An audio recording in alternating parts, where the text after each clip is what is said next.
참 예수님, 시작하겠습니다. 성부와 성자와 성령의 이름으로.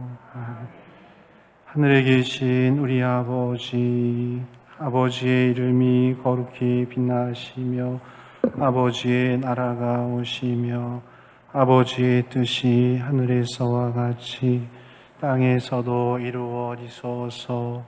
오늘 저희에게 일용할 양식을 주시고 저희에게 잘못한 일을 저희가 용서하오니 저희 죄를 용서하시고 저희를 유혹에 빠지지 않게 하시고 악에서 구하소서.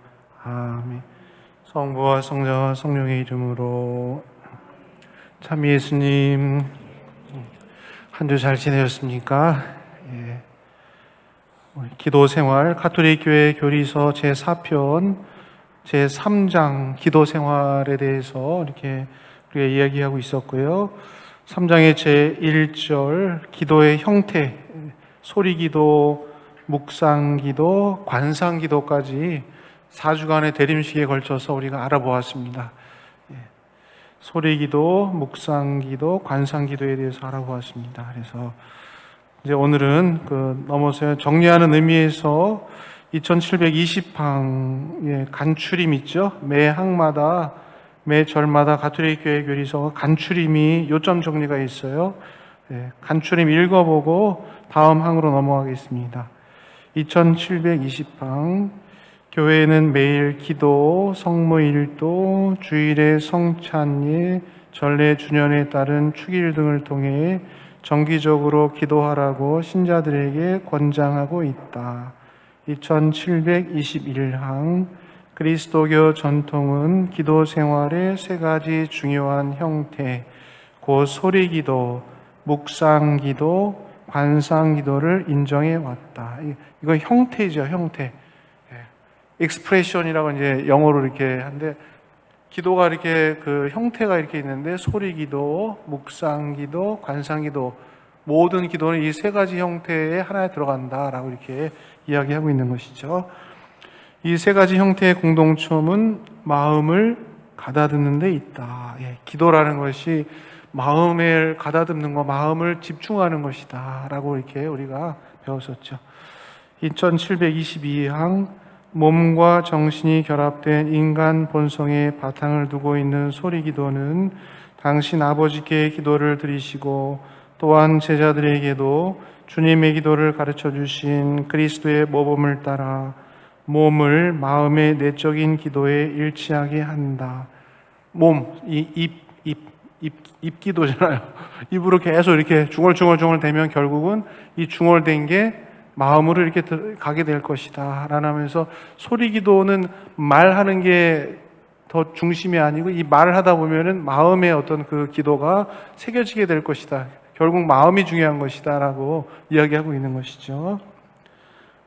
마음으로는 안 가고 그냥 평생 중얼중얼만 되면은 조금 마음으로 갈 수 있도록 기도 노력을 해야 되겠죠, 우리가. 2723항입니다. 묵상기도는 사고력, 상상력, 감정, 의욕을 동원하는 탐색적인 기도, 탐구하는 거다. 주의 말씀을 요리조리 요모조모 이렇게 굴려보면서 탐구하는 것이다. 포대기에 쌓여있는 구유에 누워있는 아기, 포대기에 쌓여서 구유에 누워있는 아기, 하느님 말씀이잖아요. 성경 말씀이잖아요. 포대기에 쌓여있는 구유에 누워있는 아기, 구유라는 무엇인가? 성경 하느님의 뜻이 무엇인가? 이렇게 탐색하는 것이죠.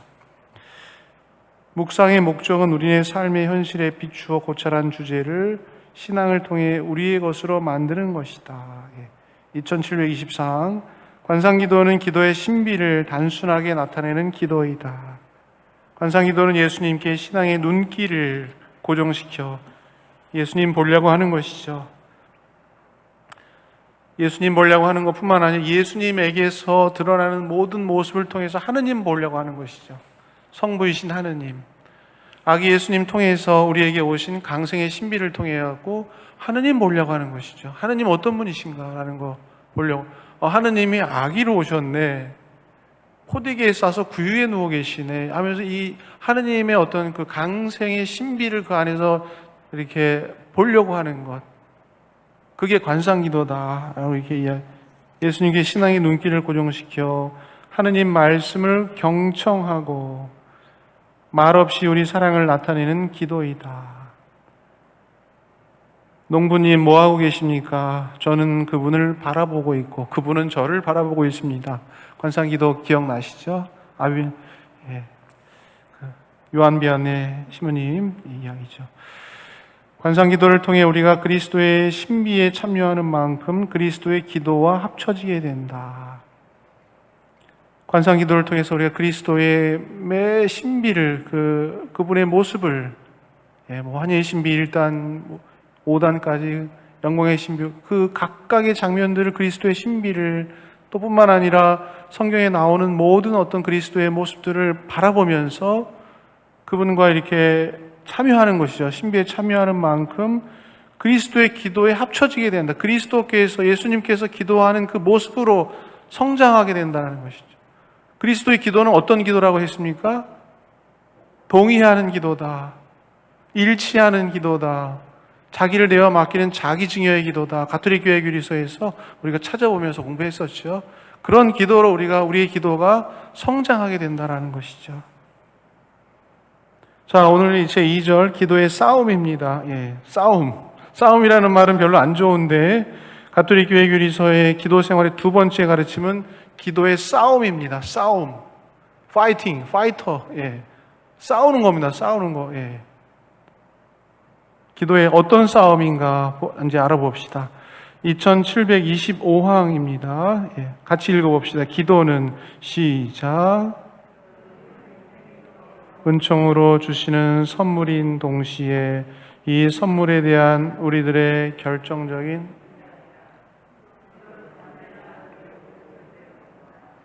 그리스도 이전 곧 구약에 나오는 위대한 기도하는 사람들과 하느님의 어머니 마리아와 성인들과 그리스도 자신이 기도란 일종의 싸움이라고 우리에게 가르쳐 준다. 쭉 보니까 구약에 나오는 모든, 우리 가톨릭 교회 교리서 여기 앞에 보면 기도편 앞쪽에 보면은 구약의 기도가 나오잖아요. 아브라함의 기도, 모세의 기도, 다윗의 기도 다 우리가 작년에 배운 거예요. 그런 구약에 나오는 기도뿐만 아니라 위대한 기도하는 사람들, 또 성모님, 하느님의 어머니 마리아와 가톨릭 교회 2000년 역사 안에서 수많은 성인 성녀들께서 하셨던 기도를 이렇게 보고 또 예수님의 기도를 보면은 기도란 일종의 싸움이라고 우리에게 가르쳐주고 있다라고 이야기하고 있는 것입니다. 누구와 싸우는 것인가? 누구와 싸우는 겁니까? 그것은 우리 자신과 싸우는 것이며 우리 자신 끊임없이 그 하느님으로부터 멀어지고 세상에 집착하고 욕심 속에서 죄 속에서 이렇게 그 안에서 이렇게 살려고 하는 어떤 그 힘 있죠. 악으로 이렇게 이끌려가는 힘으로부터 우리를 보호하고 겸허한 경계심을 좀 이따 배우겠지만은 경계하고 그러면서 이제 내 자신과 싸우는 거죠. 신학교 입학할 때 18살 고3 마치고 이제 성서국에 서울교구 이제 성서국에 갔는데 신학생들 쭉 이제 신학교 입학할 친구들을 줄 세워놓고 한 명씩 한 명씩 주교님한테 이렇게 면담을 들어갔어요. 저는 태어나서 이제 주교님 처음 본 거죠. 고3 때 신학교 가려고. 그때 이제 강월 주교님, 예. 강 주교님은 저랑 이제 제주교구에서도 같이 있었기 때문에 인연이 있고 그러는데, 강 주교님 아세요? 강 주교님이 18살인 저를 이렇게 딱 보고, 자네는 이제 신학교에 들어갈 거고 신부가 될 건데, 예. 신학교 생활하고 사제 생활하면서 가장 중요한 게 뭐라고 생각하는가? 딱 물어보시더라고요. 근데 고3 마치고 열심히 공부하다가 지금 주교님 만났는데 무슨 생각이 있겠어요? 가장 중요한 게 뭐지? 그러다가 그냥 치기 어린 마음으로 그렇게 얘기했어요. 예. 저 자신과의 싸움이라고 생각합니다. 딱 그랬더니 왜 제가 그런 말을 했는지 모르겠어요. 예. 18살에. 그래도 주교님이 갑자기 흐뭇하게 저를 바라보시면서 됐어, 통과, 나가. 딱 그러더라고요. 좋은 말을 한 것 같아요. 그러니까 제가. 예. 제 앞에 들어간 친구 막 10분 얘기하고 20분 얘기하고 막 엄청 얘기를 하는데, 자네는 사제 생활하면서 신학교 생활하면서 뭐가 가장 중요하다고 생각하는가? 딱 물어보시길래 저희 자신과의 싸움입니다. 딱 그랬더니 그래, 나가보게. 여기 딱 나오는 거예요. 예. 기도라는 게 싸움이라고 이렇게 가르쳐주고 있는데 누구하고 싸우는 겁니까? 우리 자신과 싸우는 것이다. 예. 이 신앙생활은 끊임없이 자기 자신과의 싸움이라는 것이죠. 예. 영적 싸움인 것이죠. 나의 뜻과 하느님의 뜻이 지금 갈리고 있는데 하느님의 뜻을 찾아갈 거냐, 나의 욕심을 채울 거냐, 선택을 하는 거죠. 끊임없이 영적 어떤 내적인 어떤 그런 싸움이 있는 것이죠. 오늘 그 강론 시간에도 말씀했지만은 헤로데가 2살밖에 어린 아이들을 다 죽여버렸잖아요. 그죠? 예수님 빛이 오시니까 어둠이 극명하게 드러났다라고 이렇게 말씀드렸죠. 진리가 오시니까 오류가 극명하게 드러났다. 예. 선이 오시니까 악이 무엇인지 극명하게 드러났다. 예. 어둠이 그냥 빛이 확 오시니까 어둠이 드러났다. 그리스도께서 어떻게 보면 우리에게 평화를 주러 오신 것이 아니고 나는 너희에게 분열을 주러 왔다. 주님께서 분열을 주고 싶으셔서 분열을 주는 게 아니죠. 빛으로 오셨으니까, 그분 안에는 어둠이 없으시니까, 요한 1서에서 말씀하신 것처럼 온전한 빛으로 오시니까 세상의 어둠이 그냥 극명하게 드러나고, 예. 진리로 오시니까 오리와 거짓이 무엇인가 확 드러나는 것이다. 그 안에서 분열이 일어나기 때문에 우리 영적으로 주님 모시면은 내 안에 있는 어두움이 극명하게 드러날 수밖에 없어요. 빛으로 오시기 때문에 내 안에 거짓과 오류가 뭔가라는 걸 그동안 몰랐어요. 그냥 뒤섞여 있기 때문에. 하지만 그리스도의 말씀과 그리스도의 빛을 받는 순간 우리는 뭐가 오류고 거짓이고 뭐가 참된 진리라는 것을 우리가 분별할 수 있는 능력이 눈이 띄는 거예요. 그러면은 갈등이 더 심해지는 거죠. 그동안 내가 이렇게 그것 붙잡고 살았던 어떤 그런 관성이 있는데 그리스도의 빛이 나를 딱 이렇게 들어왔을 때 대결하게 되는 것이잖아요. 그러니까 우리에게는 저절로 싸움이 일어날 수밖에 없는 거예요. 영적 생활이라는 것은. 예. 아주 격렬한 싸움이 일어날 수밖에 없는 것이고, 예수님도 싸우셨잖아요. 공생활 시작하시기 전부터 어디 가셨어요? 광야에 나가셔가지고 기도하러 나가셨는데 유혹자가 와서 주님을 유혹하잖아요. 예. 너 배고프니까 빵으로 만들어봐, 돌로. 예. 거기서 그냥 악마를 싸우는 것이죠. 예. 그래서 우리 자신과 싸우는 것이다. 그렇기 때문에 우리의 그 하느님을 찾는 영성 생활에 있어서 영적 전투, 영적 싸움이 지금 없는 상태는 생동감이 없는 상태가 되어버리겠습니다. 예. 매일매일 그 전쟁을 하고 싸우면서 주님을 향해서 나아가려고 하는 전사들인 것이죠. 레이저 마리에처럼. 주님 성모님의 군대는 전쟁을 준비하고 싸우는 거예요. 그죠? 군대는 전쟁 태세를 딱 이렇게 해가지고 적들이 쳐들어서 싸우는 거잖아요. 누구랑 싸워요? 우리 자신과 싸우고. 이거 또 읽어봅시다. 예. 인간에게 기도를 외면하게 하고 인간과 하느님의 일치를 깨트리려고 하는 유혹자의 계략에 맞서는 싸움이다. 예. 유혹자는 사탄이죠. 사탄, 마귀. 예. 이 계략에 맞서 싸우는 것이다. 우리는 기도하는 대로 살기 때문에 또한 사는 대로 기도한다. 우리가 평소에 그리스도의 성령에 따라 행동하기를 원하지 않는다면 우리는 그리스도의 이름으로 기도할 수 없다. 그리스도인의 새 생활을 위한 영적 싸움은 기도의 싸움과 분리될 수 없다. 기도는 노력을 전제로 하는 것이죠. 처음부터 보면은 기도는 하느님께서 우리에게 은총으로 주시는 선물인 동시에 기도는 하느님께서 우리에게 허락하시지 않으면 우리는 기도할 수 없어요.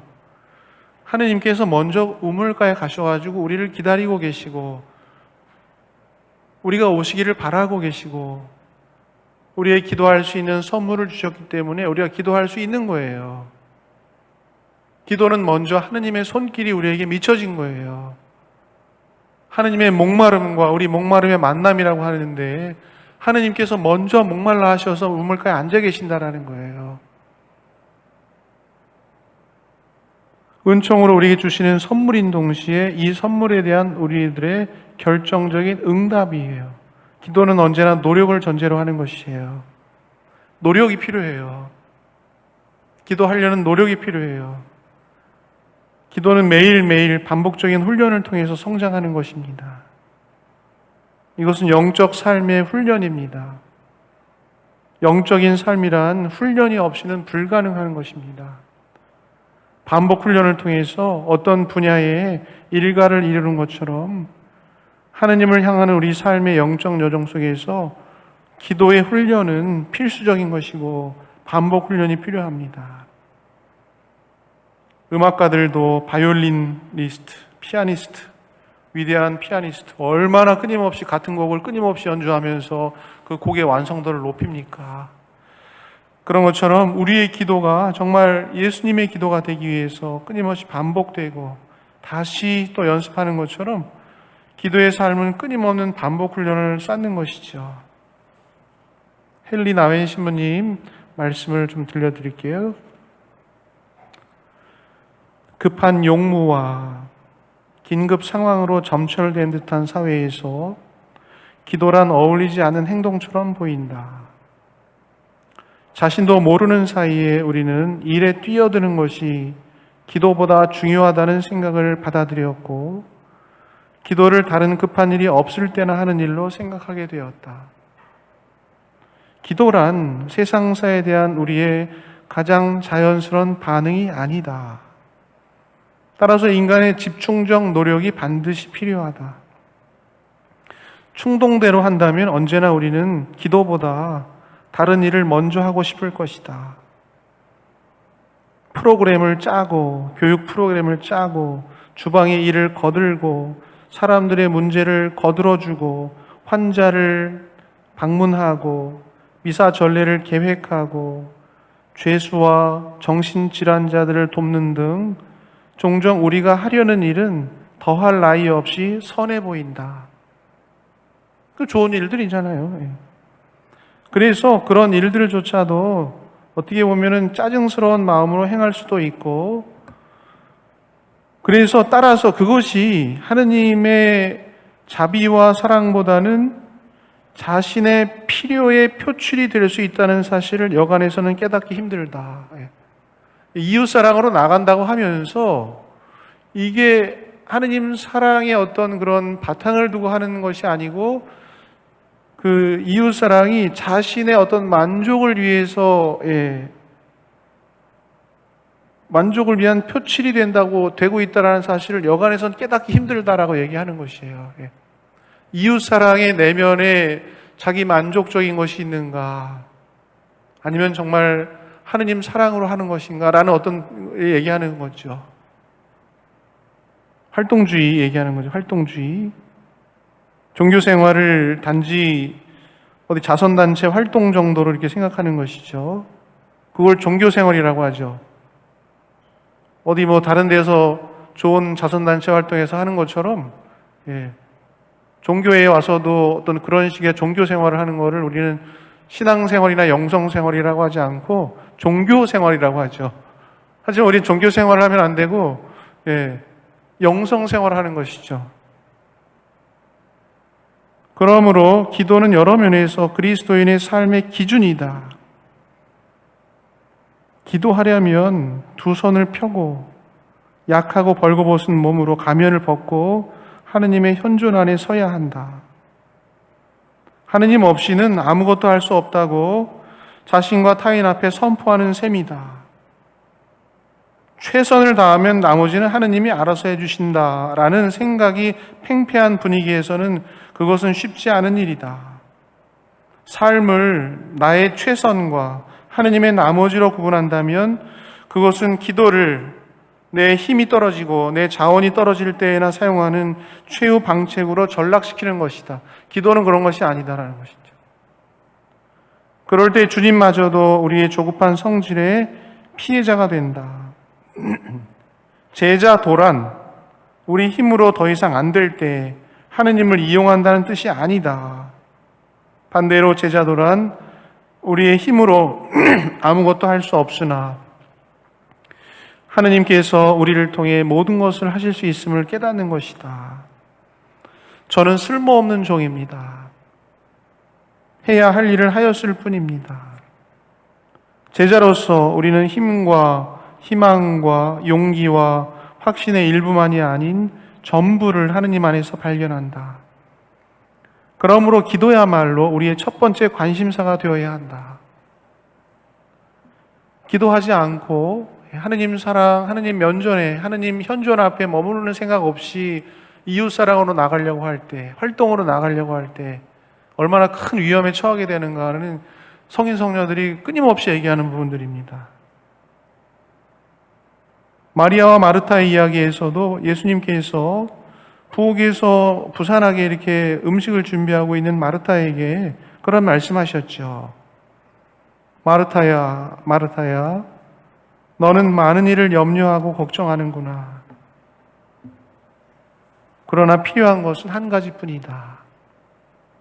마리아는 좋은 몫을 선택하였다. 그것을 빼앗기지 않을 것이다. 마리아가 뭐 하고 있었습니까? 주님 발치에 앉아서 그분의 말씀을 듣고 있었죠. 정작 필요한 것 한 가지, 주님의 현존 앞에 머물고 그분을 보고 관상기도하는 것, 그분의 말씀을 경청하고 배우고 관상하는 것이다라는 것임을 우리가 명심해야 된다는 것이죠. 하느님 사랑, 이웃 사랑이 모든 계명의 근본이다라고 말씀하셨는데, 하느님 사랑이라는 거, 분명히 하느님 말씀 안에 머물고 그분 바라뵙고 관상기도하고 묵상기도하고 기도하는 것, 그것이 하느님 사랑인 것이죠. 이웃 사랑이라는 것은 아까 얘기한 모든 다른 사람들을 위해서 봉사하는 것들, 하느님 사랑과 이웃 사랑, 무엇이 가장 중요합니까? 첫 번째는 마음을 다하고 몸을, 정성을 다하고 내 힘을 다해서 하느님 사랑하는 것이다. 두 번째는 이웃을 내 몸처럼 사랑하는 것이다. 하느님 사랑, 이웃 사랑, 상구보리 하와중생, 불교에서 그렇죠? 상구보리, 하늘을 보고 지혜를 구하고, 하와중생, 밑에서 중생을 구제한다. 두 개가 얼마나 잘 조화롭게 되어야 되는가, 균형 잡힌 신앙생활을 얘기하는 것이죠. 상구보리만 하고 앉아있고 하와중생이 없다, 이거 불균형인 것이죠. 하와중생을 하고 있는데 상구보리 없다, 이거 큰 문제인 것이죠. 하느님 사랑, 이웃 사랑. 여러분들 어디에 더 치우쳐 계십니까? 하느님 사랑에 치우쳐 계십니까? 이웃 사랑에 치우쳐 계십니까? 같이 성장하는 것이죠. 우리가 참으로 하느님 사랑한다면 이웃 사랑도 같이 성장하는 거고, 참으로 이웃을 사랑한다면 하느님 사랑도 같이 성장하는, 하느님 사랑 혼자 성장할 수가 없는 거죠. 기도와 활동, 관상과 봉사, 선교. 그 기도는 싸움이에요. 기도는 싸움이고 나 자신과의 싸움이고 하느님의 빛으로 나아가지 못하게끔 하는 유혹자와의 싸움일 수도 있고, 어떤 의미에서는 제가 생각할 때는 기도는 하느님과의 싸움이에요. 하느님과의 싸움이에요. 창세기 32장 야복강 나루토에서 밤새 신비로운 분과 씨름을 한 야곱의 모습은 기도의 한 표징을 보여주는 것이죠.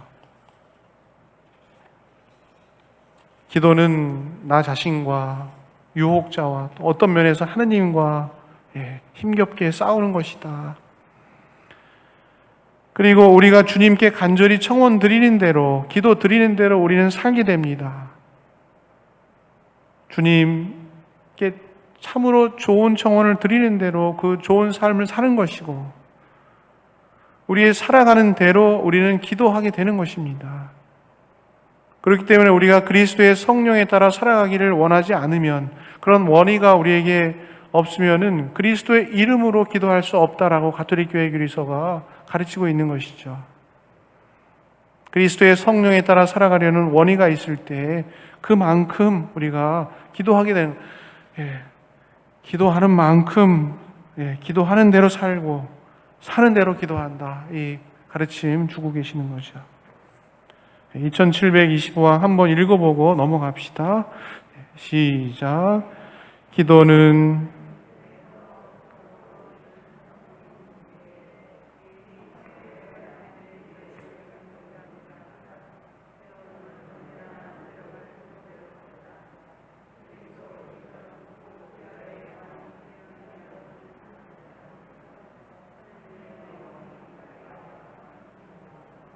그리스도 자신이 기도라는 일종의 싸움이라고 우리에게 가르쳐 준다.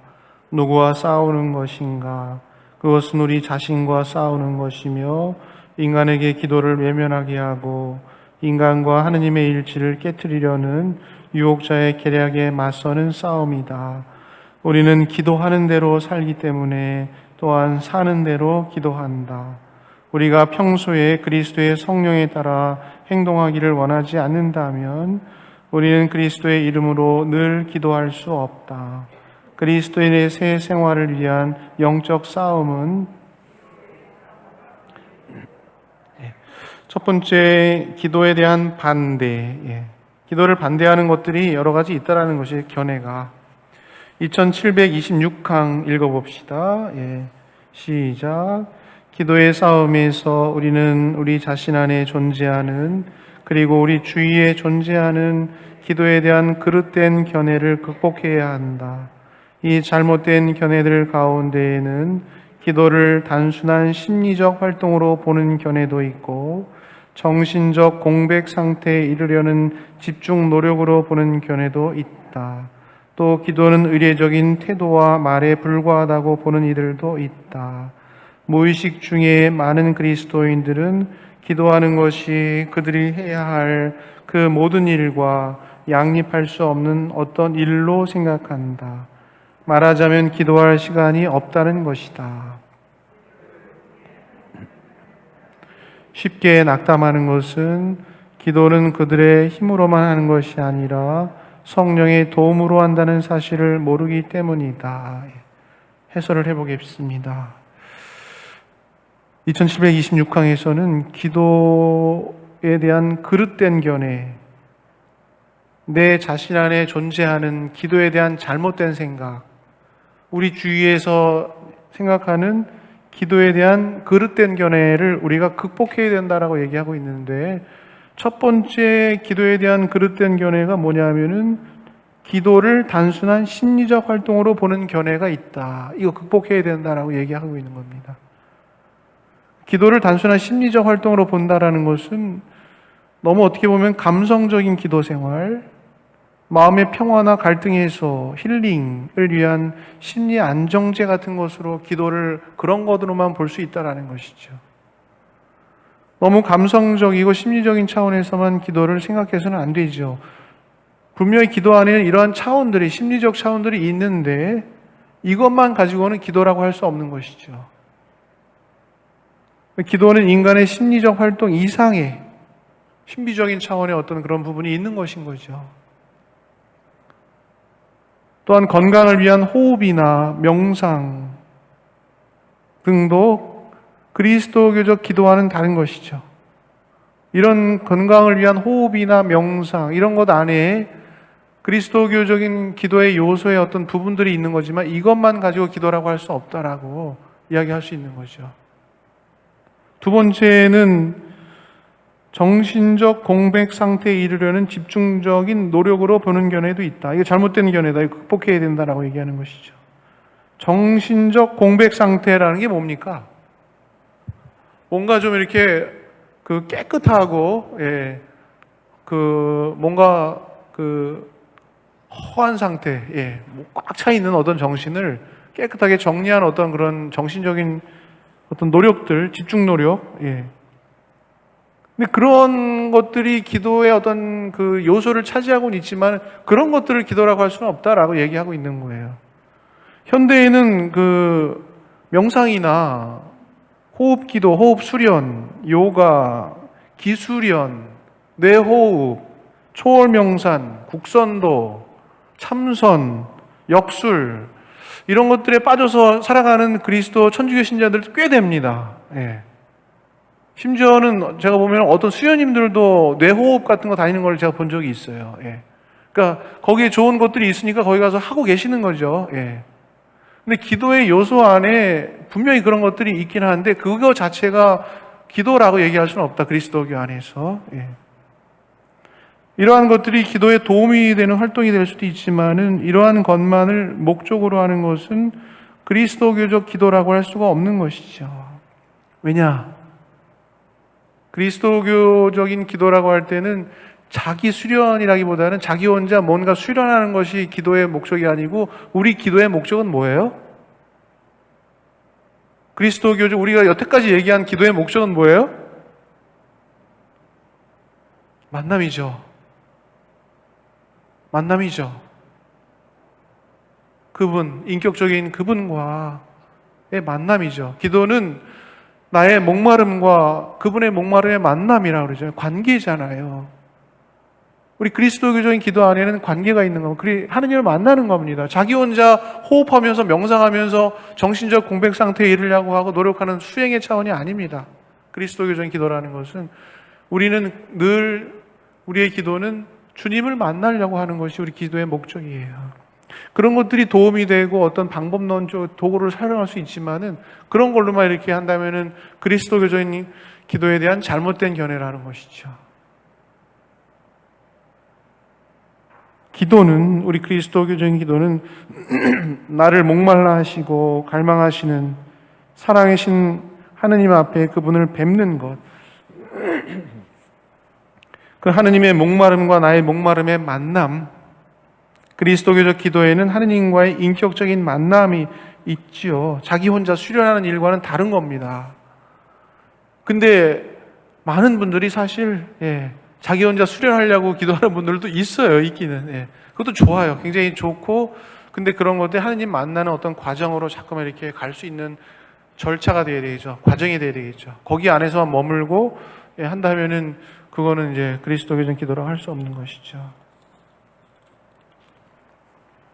세 번째, 기도는 의례적인 태도와 말에 불과하다라고 이렇게 보는 견해도 있는데 잘못된 견해다. 기도를 단순히 어떤 행사를 치르는데 해야 하는 절차일 뿐이라고 생각하는 견해입니다. 형식적이고 율법적인 종교행위에서 많이 드러나고요. 옛날 구교들의 습관화된 기도 생활의 맹점입니다. 옛날 구교들 이게 워낙 어렸을 때부터 기도 생활을 배우긴 했는데 중얼중얼 된 것만 배웠지 마음으로 정말 하느님께 나아가는 것들에 대해서 얘기를 들어본 적이 없는 거예요. 옛날 구교들, 저도 구교예요. 근데 구교를 얼마나 잘 알겠어요. 천주교에 대해서 저는 태어날 때부터 태중에 있을 때부터 천주교 신자예요. 이 천주교 신자들이 기도에 대한 어떤 그런 어떤 깊은 어떤 마음으로 이렇게 집중하고 나가는 거에 대한 어떤 거가 없이 그냥 중얼중얼대다가 이렇게 평생 중얼중얼대다가 끝나는 경우도 있다. 예. 물론 제가 이렇게 함부로 폄훼해서는 안 되겠지만은, 예. 분명히 구교의 어떤 그런 어떻게 보면은, 예. 안 좋은 모습이죠. 맹점이죠. 그래서 제가 천주교 신자들 옛날 구교들을 보면은 그런 얘기를 해. 구교 딱지라고. 저 사람 구교 딱지라고. 옛날에 어떤 수녀님 본당에서 만났는데 그 수녀님도 구교예요. 예. 아유, 구교 딱지들. 뭔 표현이겠어요? 하던 대로 그냥 의례적으로 그냥 종교생활을 하는데 전혀 깊어질 생각도 없고, 예. 영성생활에 대한 어떤 그런 감도 없고 그냥 하던 대로 가르쳐 주는 대로 그냥 돌리는 거예요. 예. 그런 거는 기도에 대한 그릇된 견해다라고 얘기하고 있는 것이죠. 정성대의 마음을 모으지 못하고 주문 외우듯이 기도 생활하는 모습들. 그렇죠. 우리가 얼마나 주문 외우듯이 묵주의 기도하고, 예, 미사하고 그냥 주님께서 여러분과 함께 또한 사제와 함께, 예, 전능하신 천주 미사 시작하면서 어떤 신부님이 졸다가 성부와 성자와 성령의 이름으로 아멘 기도 이제 미사 시작했는데 전능하신 천주 성부 그랬더니 신자들이 천지의 창조주를 저는 믿나이다. 그 외아들 우리 주 예수 그리스도 전능하신 천주 성부 성부와 성자와 성령의 이름으로 미사가 끝나서 제가 가서 복음을 전합시다. 하느님 감사합니다. 저절로 그냥 나가는 기계적으로. 예. 주문 외우듯이 기도 생활하는 모습 등 하느님께 마음을 향하지 않는 의례적인 태도와 말들, 예, 우리가 기도에 대한 잘못된 견해다라고 이렇게 이야기하고 있는 것이죠. 네 번째는 무의식 중에, 예, 기도는 또 하느님과의 만남을 전제로 하는 영성생활을 바탕으로 하는 것이지 내가 목표로 하는 이상적인 활동을 위해서 종교 안에서 거행하는 어떤 의례적인 말과 태도를 의미하는 것이 아니다라는 것. 우리 신앙생활은 아까도 얘기한 것처럼 종교생활이 아니고 영성생활이어야 한다라는 것. 종교생활이라는 건 뭡니까? 나의 어떤 자선활동과 선행과 심리적, 영적 필요와 만족을 위해서 종교의 틀 안에서 나의 만족을 위해서 봉사하고 희생하고 활동하는 것. 그거 종교생활이에요. 근데 이 종교생활은 다른 곳에 가가지고 어떤 사회활동단체에 가지고 활동하는 것과는 별반 차이가 없는 것이에요. 그냥 종교라는 어떤 틀 안에서만 자기 만족을 위해서 활동하는 것이죠.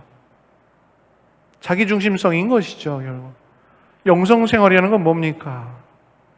우리의 주인을 하느님으로 모시는 것이죠. 참된 기도 안에서 주님을 깊이 만나고 회개해서 변화되어가는 내적 삶을 받아들이는 것이고 우리가 점점 더 나 자신에서 벗어나서 성화되어가는 것을 말한 겁니다. 종교생활과 영성생활은 다른 것이죠. 네 번째는 무의식 중에 많은 그리스도인들이 기도하는 것이 그들이 해야 할 모든 일과 양립할 수 없는 어떤 일로 생각한다는 것입니다. 말하자면 기도할 시간이 없다라는 것입니다. 기도를 통해 하느님을 찾는 사람들이 쉽게 낙담하는 것은 기도 좀 하려고 했는데 쉽게 낙담한다는 것, 실망한다는 것. 기도는 그들의 힘만으로 하는 것이 아니고 성령의 도움으로 한다는 사실을 모르기 때문인 것이죠. 기도할 때 그렇기 때문에 나의 노력뿐만 아니라 성령께서 나를 불러주셔서 내가 기도의 자리로 지금 기도의 마음으로 다시 돌아왔고 그분과 면전에서 그분께 기도를 드린다는 어떤 의식이 우리에게 전제되어야 된다는 것이죠. 기도는 어떤 일이라기보다는 하느님과의 친밀한 만남이고 하느님과의 만남을 일이라고 생각한다면 기도도 일이겠죠. 예. 어떻게 보면 또 의무적으로 해야 된다는 어떤 그런 것도 필요하겠죠. 예. 의무적인 어떤 그런 훈련 없이 그냥 만나고 싶을 때만 만날 수 있는 건 아니기 때문에 그렇죠. 우리는 어떤 일 속에서 기도할 수도 있는 것입니다. 또한 우리는 베트남의 추기경이셨던 후안 반투견 추기경님의 말씀대로 우리 그리스도인들은 하느님의 일을 선택한 사람들이 아니고 하느님을 선택한 사람들이라는 것을 분명히 해야 된다는 것입니다.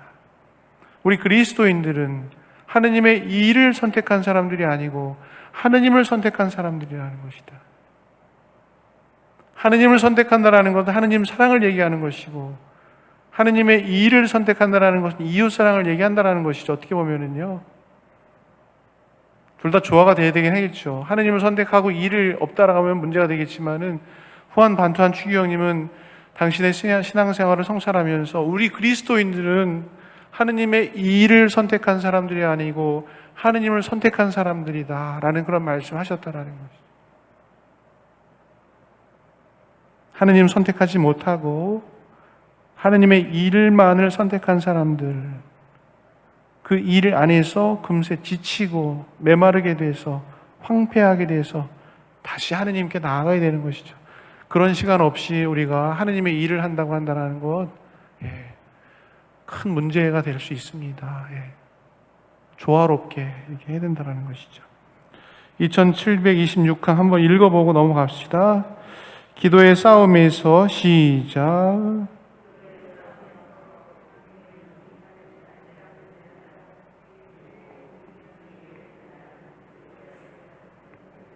극복해야 한다.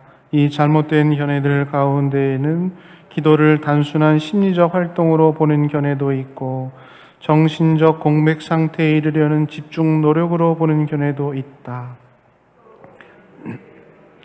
말에 불과하다고 보는 이들도 있다. 무의식 중에 많은 그리스도인들은 기도하는 것이 그들이 해야 할 그 모든 일과 양립할 수 없는 어떤 일로 생각한다. 말하자면 기도할 시간이 없다는 것이다.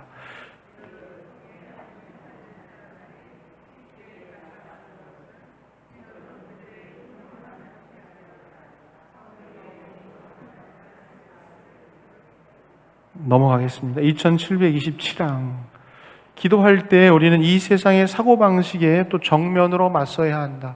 기도에 대한 그릇된 견해에 대해서도 우리가 극복해야 된다라고 얘기하고 있고요. 가톨릭 교회에서는 기도할 때 우리는 이 세상의 사고방식에 대해서 정면으로 맞서야 된다라고 이야기하고 있습니다. 이게 싸움인 것이죠. 이 세상의 사고방식에 대해서 네 가지 이야기하고 있습니다. 우리가 방심한다면 이 사고방식은 우리 안에 스며들게 된다. 첫 번째, 예를 들어서 첫 번째 이제 가톨릭 교회 교리서에서 이야기하는 이 세상의 사고방식의 첫 번째는 이성과 과학을 통해서 검증되는 것만이 참되다는 생각이다. 그러나 가로치고 기도는 우리의 의식과 이성적인 의식과 무의식을 넘어서는 신비이다라고 이렇게 가르치고 있습니다. 이성과 과학을 통해서 검증되는 것만이 참되다는 생각을 맞서야 된다라고 이야기하고 있는 것이죠. 합리적인 과학기술이 지배하는 시대이고 과학적인 사실을 바탕으로 눈에 보이는 검증된 데이터만을 갖고 살아가는 시대인 것이죠. 그리고 그게 중요한 것이죠. 이러한 과학의 발전과 학문의 발전은 인류의 정말 피땀 어린 노력의 성과이죠. 인간 지성에 땀 흘린 노력의 결과들입니다. 과학기술의 문명들은. 분명히 이거는 어떻게 보면 주님께서 우리에게 주신 큰 선물들인 것이죠. 하나님께서 베풀어 주신 큰 선물입니다. 그렇기 때문에 어쩌면은 가톨릭 교회 교리에서 이렇게 이야기하고 있지만은 어쩌면 우리는 조금 더 합리적으로, 더 이성적으로, 더 과학적으로 살아가기 위해서 노력해야 합니다. 세상이 너무나 불합리하고 비이성적으로, 비과학적으로 살아가는 모습들이 너무나 많기 때문이고, 신앙 안에서도 맹신을 통해 가지고 잘못된 길을 가는 사람들이 많기 때문입니다. 하느님께서는 인간을 창조하실 때 우리가 생각할 수 있는 머리, 이성, 세상 이치를 탐구할 수 있는 지성을 주셨죠. 주님께서 주신 그 선물인 지성과 이성을 가지고 과학적으로, 합리적으로 학문이 이렇게 깊어지고 성장해 나간다는 것은 우리 인간에게, 인류에게는 큰 선물인 것이죠. 그렇기 때문에 우리는 세상의 이성적이고 논리적인 학문 발전의 성과들을 충분히 존중하고 겸허히 수용해야 되는 것이죠. 사실 세상이 보면은 너무나 이치에 맞지 않게 불합리하고 합리적이지 않고 인간의 이성으로 수긍할 수 없는 비이성적인 행태들이 너무나 많죠. 이 세상 속에서는. 나의 삶 속에서도 그렇고요. 대표적인 모습이 뭡니까? 불합리하고 비이성적인 인간의 대표적인 모습이 뭐라고 생각하십니까? 저는 전쟁이 떠오르더라고요. 전쟁. 파멸과 폭력으로 치닫는 전쟁을 보면은 인간이 얼마나 불합리하고 비이성적인 존재인가를 알 수 있습니다. 그렇기 때문에 우리 인간이 인류가 그동안 쌓아놓았던 합리적이고 이성적인 그 학문의 성과들을 충분히 우리가 받아들이고 겸허히 수용하지 않으면은 다시 인간이 동물이 돼버리는, 짐승이 돼버리는 거예요. 그렇기 때문에 우리는 이성적이고 합리적으로 공부해야 되는 것이죠. 우리가 짐승처럼 살지 않으려면은 정말 그동안 인류가 쌓아오는 지성의 바탕을 해서 공부를 하고 조금씩 죽을 때까지 더 공부해야 되는 게 우리 그리스도인들의 어떻게 보면 주님께서 우리에게 주신 사명일 수도 있는 것이죠. 그렇기 때문에 더 합리적이고 더 이성적으로 생각하고 맹목적이지 않게 살아가려 하는 노력들 우리에게 너무나 필요하고 이것은 하느님을 찾는 신앙생활에서도 꼭 필요한 일입니다. 이러한 과학과 이성에 대한 겸허한 수용 없이 자칫 그리스도교의 영성생활이 비이성적이고 불합리한 모습으로 변질되고 전락할 수도 있지요. 이것은 하느님의 뜻이 아닙니다. 잘못된 영성생활입니다. 하지만 하느님 없는 과학지상주의, 기술망능주의, 무신론의 바탕을 둔 철학사상, 이성주의, 인간의 이성만이 모든 걸 다 이룰 수 있다는 이성주의, 절대적인 인본주의, 이러한 것 또한 우리 인간이 나아갈 길을 잃어버리게 하는 오류를 범하게 한다는 것입니다. 사실 우리 인류는 아직도 모르는 게 너무나 많고 정말 하느님 앞에 겸허해야 합니다. 제임스 웹이라는 그 우주 만환경이 우주로 날아가지 않았습니까? 시시각각 그 우주의 그 모습을, 감추어진 모습을 우리 인류에게 그 사진을 전해주고 있는데 그 사진 가끔 보십니까? 전혀 인간이 상상할 수 없는 어떤 우주의 정말 그 광대한 모습들을 우리 인류에게 보내주고 있는, 우리 인간이 이 우주에 대해서 알고 있는 게 100분의 1, 1000분의 1, 만분의 1, 억분의 1도 안 되는 걸 알고 있는 거죠, 우리가. 하느님 앞에 얼마나 겸허해야 된다는 것을 그 제임스의 우주 만환경을 통해서도 우리가 볼 수 있는 것이죠. 우리 인류는 합리적이고 이성적으로 살긴 해야 되지만은 광대한 우주를 생각해 본다면은 한 점 먼지에 불과한 미소한 존재입니다. 광대한 우주뿐만 아니라 인간 스스로에 대한 온전한 이해에 대해서도 우리는 아직 모르는 것이 너무나 많습니다. 칼 융이라는 심리학자는 인간의 의식과 무의식을 있는데, 의식이라는 건 내가 나를 스스로 의식하고 있는 부분들이에요. 무의식은 이 의식에 영향을 미치고 있는, 내가 모르고 있는 의식이 무의식이에요. 근데 내가 알고 있는 나가 더 많을까요? 내가 모르고 있는 내가 더 많을까요? 의식이 더 많을까요? 무의식이 더 많을까요? 칼 융은 어떻게 비교했냐면요, 무의식은 바다라고 그랬어요. 의식은 그 바다에 떠 있는 조그만 섬이라고 그랬어요. 무의식을 연구하면 연구할수록, 인간의 무의식을 연구하면 인간에 대해서 도저히 알 수가 없는 거예요. 신비로운 거예요. 심오한 거예요. 심층심리학에서는. 제가 알지는 못하지만 인간에 대해서 그렇게 쉽게 얘기할 수 있는 게 아니에요. 의식은 우리가 알 수 있는, 의식하고 있는 부분은 어마어마한 태평양 바다의 섬이라고 그랬어요. 무의식, 이 바닷속 깊은 곳에 있는 왔다 갔다 하는 것들은 모르는 거예요. 우리 인간을 지배하고 있는 무의식은. 모르는 게 너무나 많아요. 하느님 앞에 정말 겸허해야 돼요. 우리의 몸의 신비에 대해서도 우리 아직 잘 모릅니다. 우리 몸에 대해서 의학적으로 많은 질병들이 고쳐나가고 있지만 생명은 전적으로 하느님 손에 달려있는 것입니다. 아무리 살려고 해도 생명이 떨어지는 순간은 하느님의 영역으로 가는 부분들인 것이죠.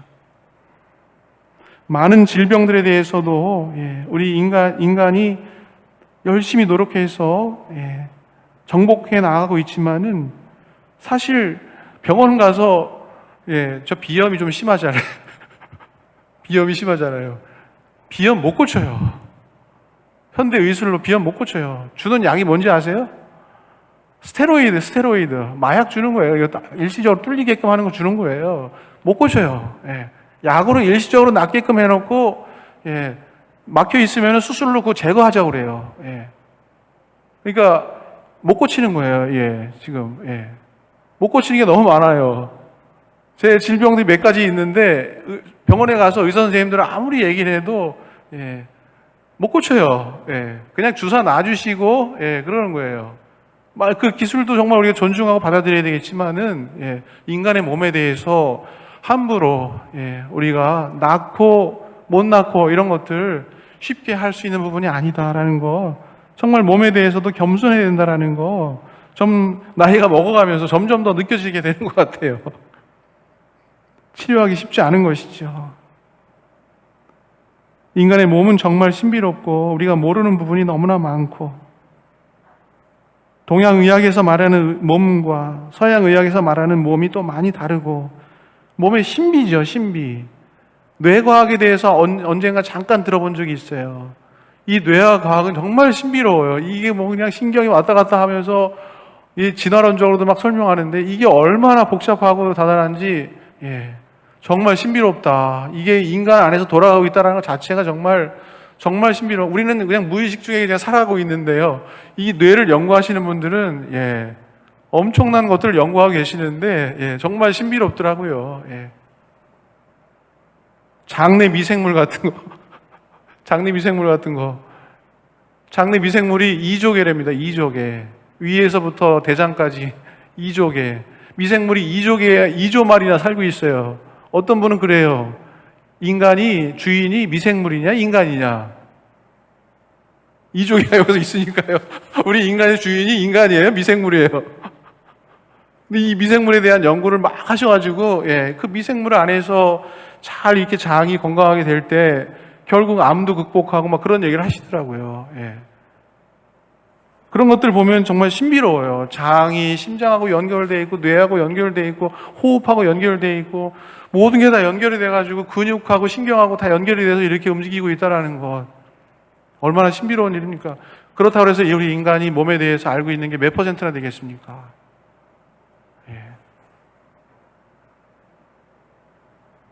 하느님 만나는 영성생활은 우리가 분명히 합리적인 이성의 바탕을 두고 있지만은 이러한 바탕 위에 합리적인 사고방식만을 추구하는 것은 아니고요. 이것을 뛰어넘는 초월의 영역을 들어가는 것이죠. 초월의 영역을 인정하는 것입니다.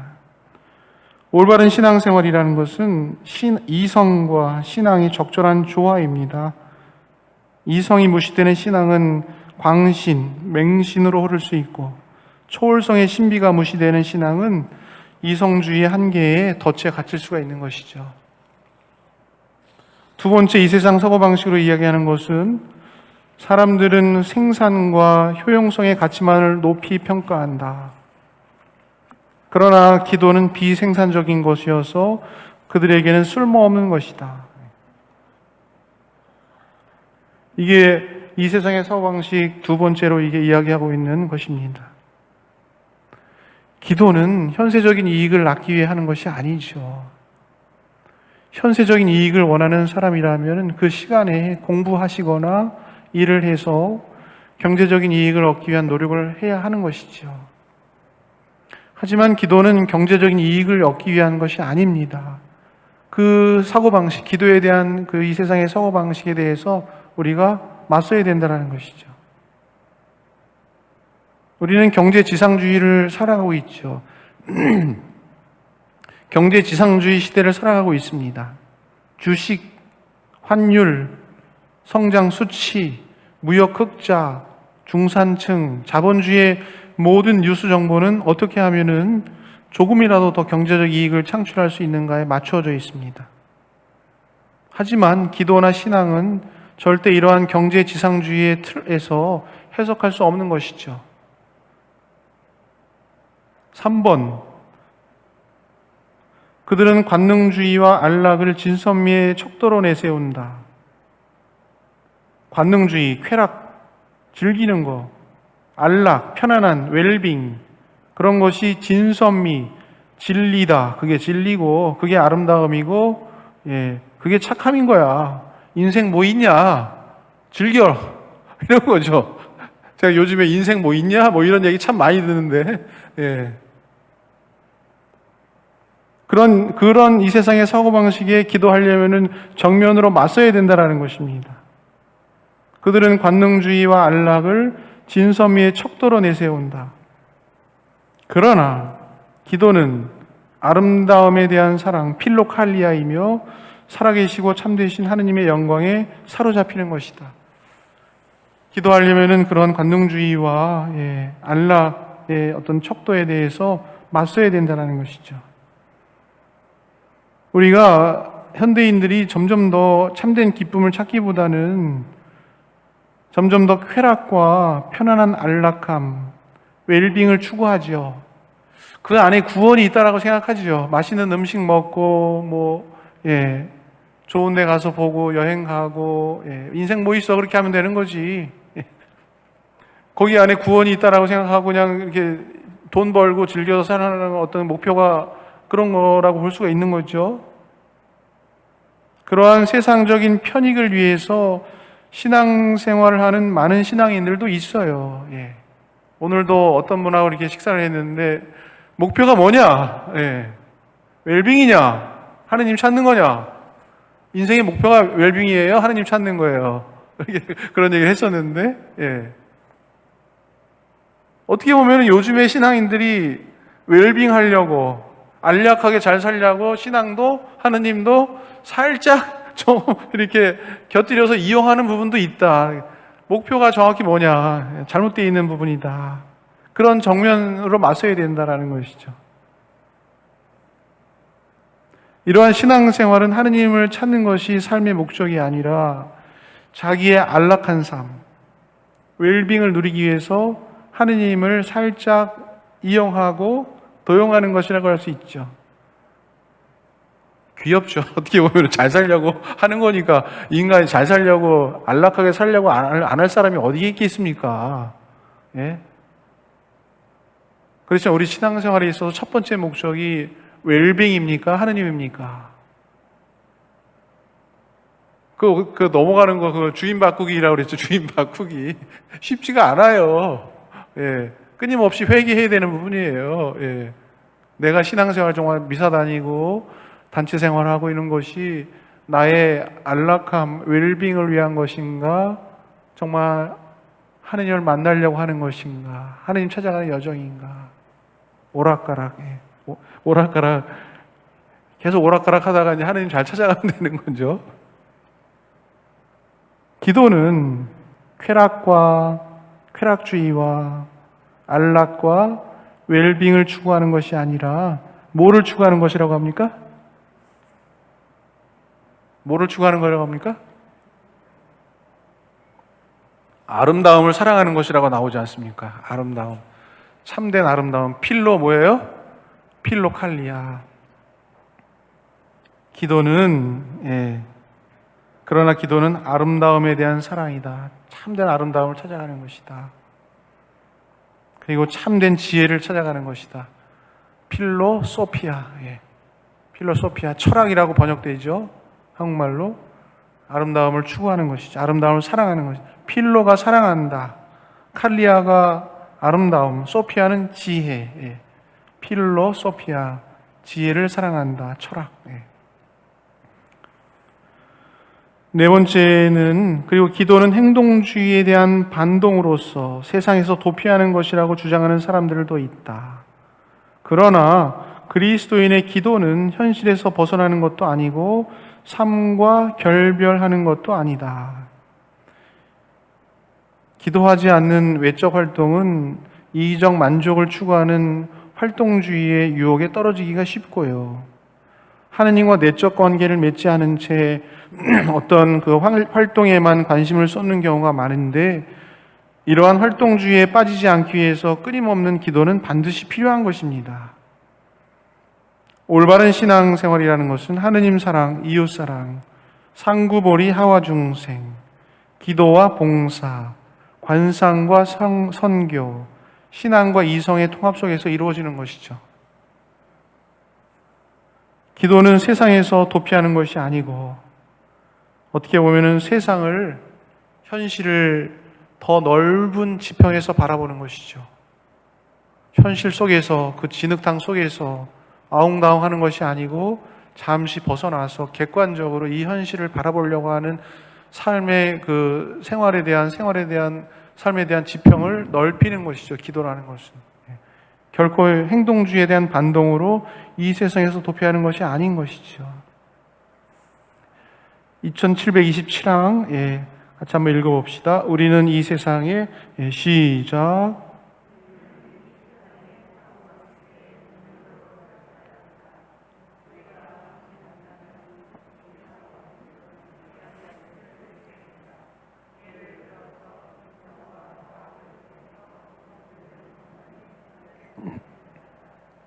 그러나 기도는 우리의 의식과 무의식을 넘어서는 신비이다.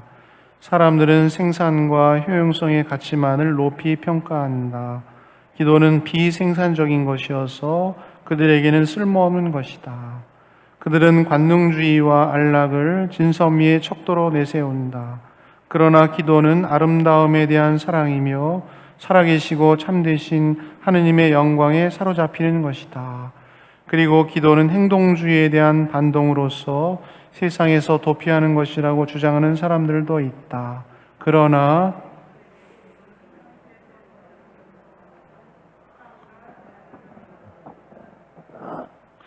오늘 마지막 2728항 보겠습니다. 끝으로 우리가 기도의 실패했다는 느낌에 대항해야 한다. 기도가 이게 뭐 되는 건가? 이게 기도가 뭐 이게 해도 그만 안 해도 그만 아닌가? 이런 기도에 대한 무용론, 기도에 대해 실패했다. 이런 거에 대한 것에 대해서 싸워야 된다는 것이죠. 대항해야 된다는 것입니다. 지금 이제 기도에 대한 그릇된 견해를 극복해야 되는 싸움을 얘기했고, 이 세상 사고방식의 정면으로 맞서야 되는 걸 얘기했고, 세 번째로는 기도에 대해서 실패했다라는 어떤 그런 느낌에 대해서 싸워야 된다는 걸 얘기하고 있는 거예요. 첫 번째로 얘기하는 게 뭐냐면은 우리의 마음의 무감각 때문에 낙심하는 일이 있다.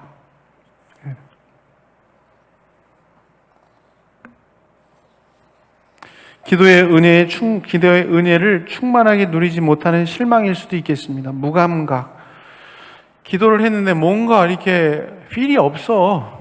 성령 충만함이 느껴지지도 않고 메마르고 뭐가 이렇게 건조해. 뭔가 이렇게 충만함이 있고 기쁨이 있고 눈물이 있고 이렇게 되는데 우리의 마음의 무감각 때문에 기도에 대해서 기도 실패했다. 기도 오늘 충만하지 못했다. 낙담할 수 있다라는 것입니다. 그런 마음에 대항해야 된다는 것입니다. 하지만 우리의 영혼이 하느님 앞에 충만한 감동을 느낄 만한 준비가 되진 못한 상황일 수도 있고요. 아직 하느님이 원하시는 때가 이르지 않을 수도 있고요. 마지막 한 입까지 갚지 않은 하느님 이외에 다른 세상 사물에 사로잡혀 있는 상태일 수도 있고요. 여러 상태이기 때문에 우리가 무감각하게 기도할 수밖에 없는 상황들이 있어요. 또 무감각하는 부분이 지난주에 얘기한 것처럼 관상기도를 깊이 하다가 어두운 밤에 들어가서 정말 하느님이 그 무감각을 허락하실 때도 있고요. 우리의 탓으로 무감각하게 기도할 수도 있고요. 그렇기 때문에 이러한 무감각 때문에 낙심하지 말고 인내로서 기도하는 것이 반드시 필요하다라고 이제 뒷장부터 이야기하고 있는 겁니다. 두 번째, 많은 재물을 가지고 있기 때문에 주님께 다 드려야 한다는 사실 때문에 슬퍼하는 일이 있다. 기도를 하려고 하면 주님께서 내 걸 다 뺏어가는 것 같기도 하고, 내가 주님의 무슨 꼭두각시야? 난 내 생각대로 살는 건지 왜 자꾸만 주님 말씀대로 자꾸만 이렇게 뭐 하려고 해? 내 자신과 하느님과의 뭔가 각이 딱 서지면서 갈등이 생길 때도 있죠. 많은 재물을 가지고 있기 때문에 주님께 다 드려야 한다는 사실에 슬퍼하는 일. 복음서에 보면은 어떤 청년이 예수님한테 가서 구원 받으려고 하면 어떻게 합니까? 영원한 생명에 가려면 어떻게 합니까? 너가 알고 있지 않느냐? 어렸을 때부터 십계명에 대해서 듣지 않았느냐? 뭐라고 써여 있느냐? 한 분이신 하느님 음숭하여라, 부모님께 효도하여라, 도둑질하지 말라 이렇게 써여 있습니다. 가서 그걸 지키면 된다. 젊은 청년이 뭐라 그래요? 어렸을 때부터 저는 신앙교육 잘 받아가지고요, 잘 지켰습니다. 하나도 십계명에 대해서 어긴 게 없습니다. 주님께서 그를 아주 흐뭇한 사랑 어린 눈으로 바라보시면서 그에게 말씀하셨다. 뭐예요? 너에게 한 가지 부족한 것이 있으니 너가 가진 것을 팔아서 가난한 사람에게 주고 나를 따라라. 근데 그 부자 청년은 너무나 부자였기 때문에 자기가 가진 것을 슬퍼하면서 예수님을 떠나갔다. 그 복음 말씀 있잖아요. 많은 재물을 가지고 계시기 때문에 주님께 이것도 드려야 돼? 저것도 드려야 돼? 다 드려야 한다는 사실에 슬퍼하는 일. 주님께서는 세상에 대한 무질서한 애착, 집착에서 우리를 이끄시어 당신 안에서 자유롭게 하시기를 원하시는 것이죠. 주님께서 우리께 욕심 나셔갖고 너 거 다 나한테 줘. 그런 게 아니고 거기에 집착해서 노예 생활을 하고 있는 우리들을 자유롭게 하시려고 하시는, 우리를 이끄시는 거죠. 우리에게 큰 선물 주시기 위해서 그런 말씀하신 거잖아요. 주님을 따르기 위해서는 우리가 애착하고 있는, 무질서하게 애착하고 있는, 무질서한 애착이라는 말을 이냐시오 성인께서 많이 말씀하셨어요. 그래서 이냐시오 영신수를 하면은 이 세상 것에 무질서하게 애착하고 있는 것들이 무엇인가라는 것을 성찰하는 시간들이 되게 많아요. 그래서 이냐시오 성인께서는 그런 말씀하셨어요. 이 세상의 모든 만물들은 좋지도 않고 나쁘지도 않은 거예요. 중간자적인 어떤 가치가 있어요.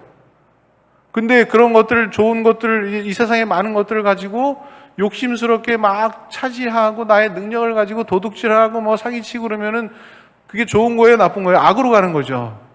근데 그걸 가지고 다른 사람 도와주고 선행을 베풀고 어려운 사람 가서 씻어주고 하면은 어떻게 되는 거예요? 그게 좋은 가치가 되는 것이죠. 근데 이 세상에 어떤 많은 어떤 세상 만물을 무질서하게 애착을 해가지고 나쁜 것으로 자꾸만 간다고 하는 것. 그것을 정말 끊고 그걸 가지고 애착하지 않고 하느님의 일에 맞게끔 도구로 사용하는 것들에 대해서 이냐시오 성인께서 많이 말씀하셔요. 이냐시오 영신 수련 가면은 그런 어떤 그런 식별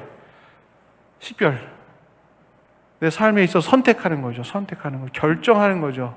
끌려다닌 대로 사는 게 아니고 내 삶에서 분명히 하느님의 뜻에 대해서 선택하는 어떤 그런 것들을 이제 이냐시오 영신술에서 도와주는 거예요. 주님께서는 세상에 대한 무질서에서 우리를 이끄셔서 자유롭게 당신을 따르기를 원하시고, 나를 얽매이고 있는 어떤 그물을 버려야 주님을 따를 수가 있는 것이죠. 그물을 버리고 예수님을 따랐던 제자들처럼 우리도 내가 들고 있는 그 그물을 버리고 자유롭게 되지 않은 이상 가벼운 발걸음으로 주님을 따라가기가 어렵죠. 그물을 막 질질 끌면서 주님을 따라가기는 힘들죠. 그물도 포기하기가 힘들고 주님도 따라가고 싶고, 그러니까 어정쩡한 이 스탠스가 나오는 거죠. 신앙생활에서 그물도 막 끌어갖고 힘들어 죽겠는데 주님은 또 따라가고 싶고 막 그냥 엉뚱하게 이렇게 걸어가고 있는 어떤 그런 모습들이 우리 안에 많죠, 사실. 기도를 하게 되면은 물질적인 것뿐만 아니라 정신적인 것뿐만, 내면적으로 내가 뭐에 집착하고 있는 것들이 조금씩 더 이렇게 발견이 돼요. 주님께서는 그것으로부터 자유로워지기를 원하시는 거죠.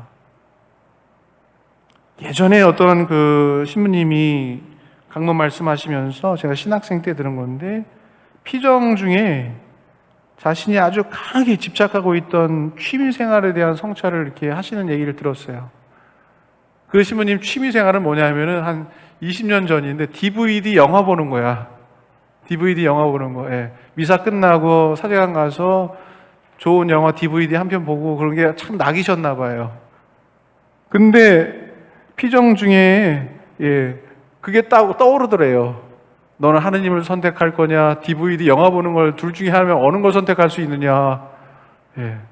큰 갈등이 생기시더래요.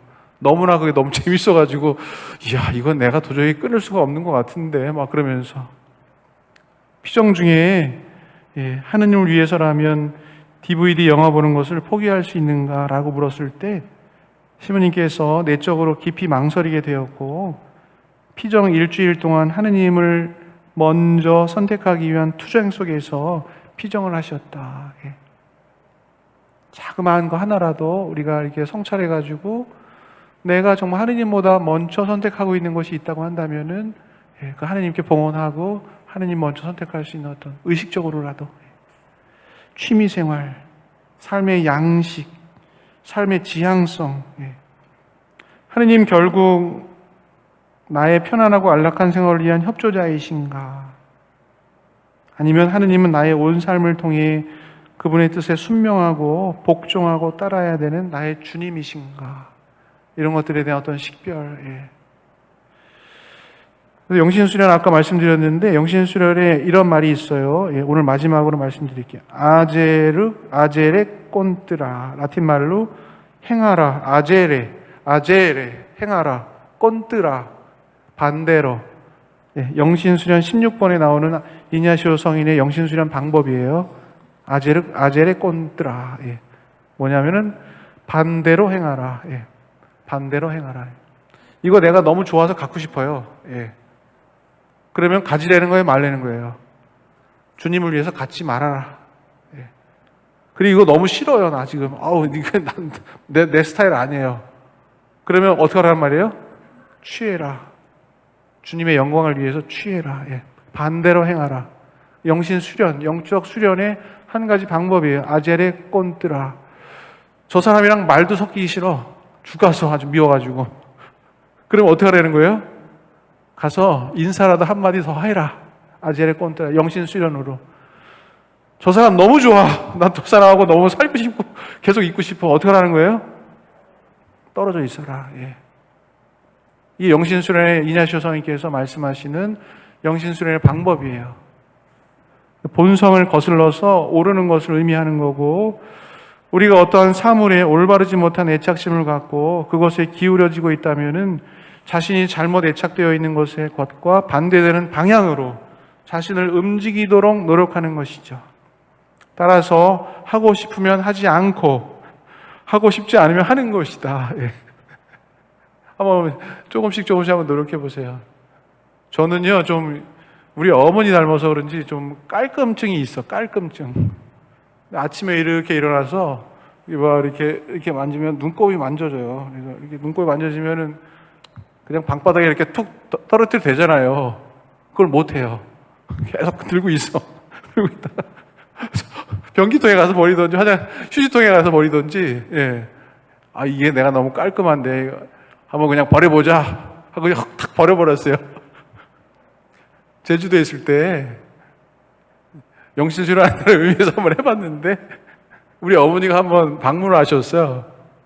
어머니, 제가 너무 어머니 닮아서 깔끔해가지고 아침에 일어나서 눈곱도 방바닥에 편안하게 못 버리고 제가 그래요 그랬더니 우리 어머니가 어머 너도 그러냐? 나도 그런데 어머니도 연습하셔. 이제부터 좀 지저분하게 살라고. 이제부터 깨끗하게 살고 싶으면은 조금 더럽게 살아요. 내가 더럽고 좀 정리가 안 되면은 의식적으로도 깨끗하게 살려고 하고. 이게 아제레 꼰뜨라 정신이에요. 남을 흉보는 습관을 갖고 있다면은 의지적으로 남 얘기 나올 때 입술 깨물어 버리세요. 아제레 꼰뜨라. 교황님 그러셨잖아요. 뒷담화만 안 해도 천국 갑니다. 교황청 안에서도 얼마나 뒷담화가 심하겠어요. 고위 성직자들도. 그 고위 성직자 다 그냥 앉혀놓고 교황님이 뒷담화만 안 해도 하느님 천국 갑니다. 뒷담화 하려는 마음 생기면 입술을 깨물어 버리십시오. 그래서 오히려 입술 깨물어갖고 혓바닥 잘라버리는 게 하느님 나라 갈 수 있습니다. 그 듣고 있는 추기경님하고 주교님하고 신부님들 얼마나 놀랬겠어요. 예. 다음부터 뒷담화 할 수 있겠어요? 예. 하느님 뜻 아니다. 예. 첫째가 되고 높은 사람 되려고 하는 거 있잖아요. 주목받고 싶고 더 잊혀지고 낮은 사람이 되고 종이 돼서 욕먹기를 바래라. 이게 성인 성녀들의 가르침이에요. 예. 칭찬받고 싶다? 욕먹기를 바래라. 예. 내 욕먹기 바라고 싶다 그러면 그럴 수는 없겠지만은요. 예. 하느님의 더 큰 영광을 위해서 물질선 애착들, 예. 그런 것들에서 조금씩 벗어나는 영신수단 훈련이에요. 오늘 고생하셨습니다. 예, 고생하셨고요. 이런 것들에 맞서서 싸울 수 있는 세 가지 방법에 대해서 가톨릭 교회 교리서에서는 이야기 제시하고 있는 것이 겸손, 겸허한 경계심. 그 다음 페이지부터 나와요. 겸허한 경계심, 그 다음에 자녀다운 신뢰, 그 다음에 항구한 사랑. 이게 기도의 무기다라는 것을 가르쳐주고 있어요. 다음 주부터는 그런 무기에 대해서 좀 얘기할게요. 예. 영광이 성부와 성자와 성령께 처음과 같이 이제와 항상 영원히 아멘. 성부와 성자와 성령의 이름으로 아멘. 네, 수고하셨습니다.